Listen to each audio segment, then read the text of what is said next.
I'm Jeremy Hickerson, and this is All of Life.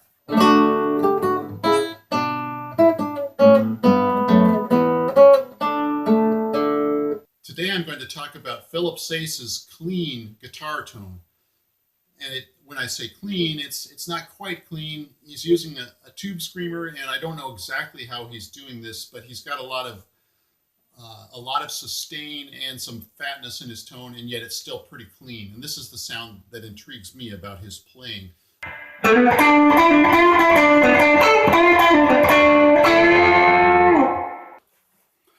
I did hear an interview with Philip Sayce. I believe it was Mick from Guitarist Magazine, the same guy that's on that pedal show, where he talked about turning the tube screamer level all the way up to push the amp. So that's what gave me the idea. Other people have analyzed his overdriven playing, his dirtier playing, and effects that he uses. I'll put that video in the description here. I was intrigued by the clean sound. And as I said, it's not quite clean. I'll also put a link to one of the videos I'm talking about where you hear that clean sound. I've heard these on several of his outdoor or gig performances, playing live, clubs in some cases, where he's indoors, but it's a small setting and he's playing live straight out of the amp, it sounds like to me.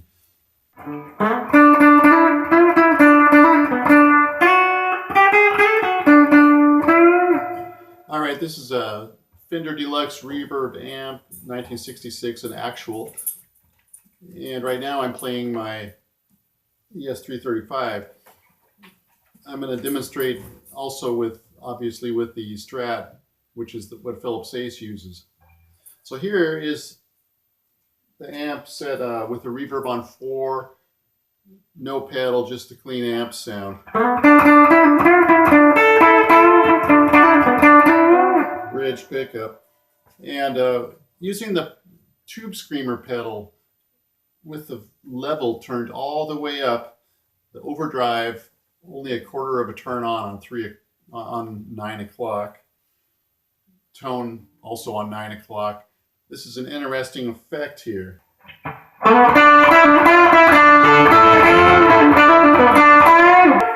if I try that same thing with the level turned at 12 o'clock and turn the amp up just a little bit. It was only on 2 there, right about 2.5, like I usually have it if I'm playing in a small space like this.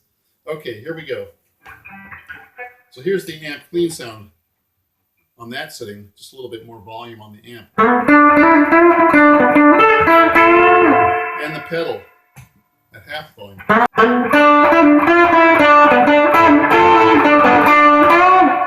So you can hear the difference, I think, between that and this.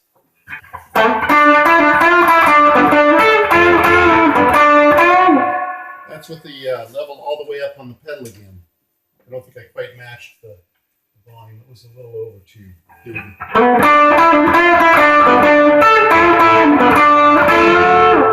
All right. So there's definitely a difference there. And I think there's something to learn from that. But what we're really interested in is the Stratocaster sound.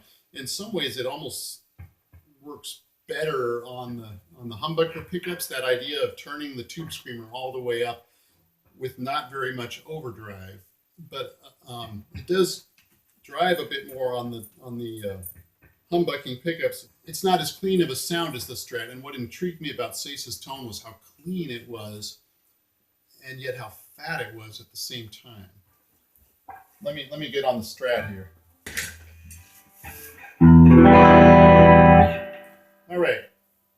So here we are on the Strat using the middle pickup setting, which on my guitar, the way I've got it wired, means no tone control. Doesn't make any difference. If I was on the bridge, so I've changed the wiring so the tone control only works, actually, so that I've changed the wiring so that the bridge has a tone control, and by this I gave up the tone control on the middle. I noticed that frequently Sayce plays lead on the middle setting here. I'm not sure how his guitar is wired, but I wonder if it's the same way, and he's after that sound straight out of the pickup instead of going through a tone pot at the same time. So here's the tube screamer sound with the level all the way up. And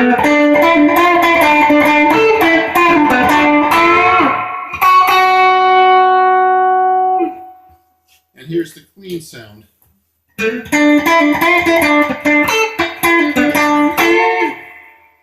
then here's the same sound with the tube screamer level halfway up and the amp turned up a little bit more.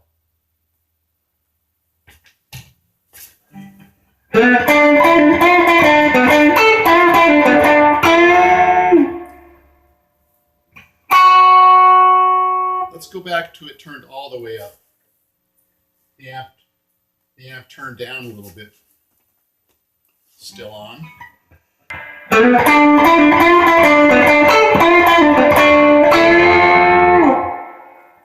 It's a lot more.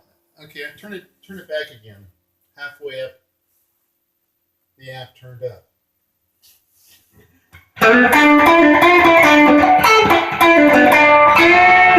To me, that's a thinner sound. We go back to the fat sound, turned all the way up. The amp turned down a little bit.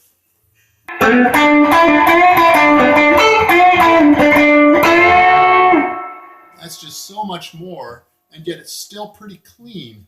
That's what I liked about Sayce's tone, was how clean it was while he was going crazy and while he was driving the tone a lot. At the same time, it just seemed really, really like he was onto something that I hadn't heard very many people use. I've heard Robin Ford with the cleaner sound, but it's really clean. And then when he overdrives, he really overdrives. He just uses a lot of his playing ability to get a good expression out of it. It's not quite the same thing.